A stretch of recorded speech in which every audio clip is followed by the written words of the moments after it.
Hi, I'm Emma, PA to the Director of Inspire, the Centre of Learning and Teaching at Anglia-Ruskin University. I have been asked to share some of the tried and tested approaches we use when organising meetings, conferences and field trips. In order to generate an inclusive environment, we need to ensure that participants, attendees, presenters and everyone involved have the same learning opportunities and access to services. It is absolutely essential not to wait until a participant attends an event before thinking about any adjustments that need to be made. This is unprofessional and can be distressing for everyone involved and can't always be resolved on the day. Please also bear in mind that we are responsible under Part 4 of the Disability Discrimination Act to ensure we are inclusive to everybody's needs.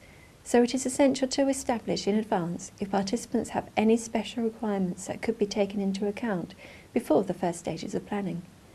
Keep in mind that some flexibility at the last minute may also be necessary. Areas of adjustment can be very broad and encompass disabilities or impairments, issues of religion, ethics, culture or race. Recently, a colleague of mine who was arranging a trip to Arran was approached by a student who is visually impaired who expressed a wish to join. The trip was to be a very outdoor experience. The students' attendance was discussed with them, the learning support team, and with their permission, the students' parents. A support package and risk assessment was drawn up. On the day, the amount of assistance in walking and help required was underestimated, but the other students on the trip helped, and this was a great success for all. It really gave everyone involved a sense of achievement. Venues must be accessible to all participants. When you book a room, ensure you request a room layout that allows easy access for all. Organise this well in advance. Recently, I had to liaise with the staff at the Mumford Theatre and ask for the stage to be lowered to enable one of our keynote speakers who is a wheelchair user.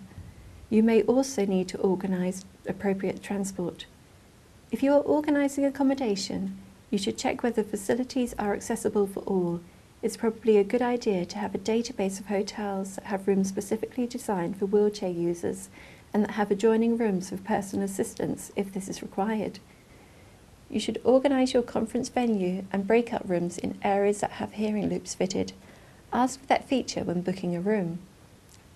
Application and registration forms should be carefully designed to allow everyone to submit any special requirements they may have. This would include dietary needs, accessibility requirements, religious or cultural observances, as well as whether they will also be bringing, for example, a personal assistant or palantypist with them. On the day, make sure you have information points and staff on hand that are clearly identifiable. Finally, please remember that communication is crucial between you, the participants and venue managers to allow a meeting, conference or field trip to be inclusive.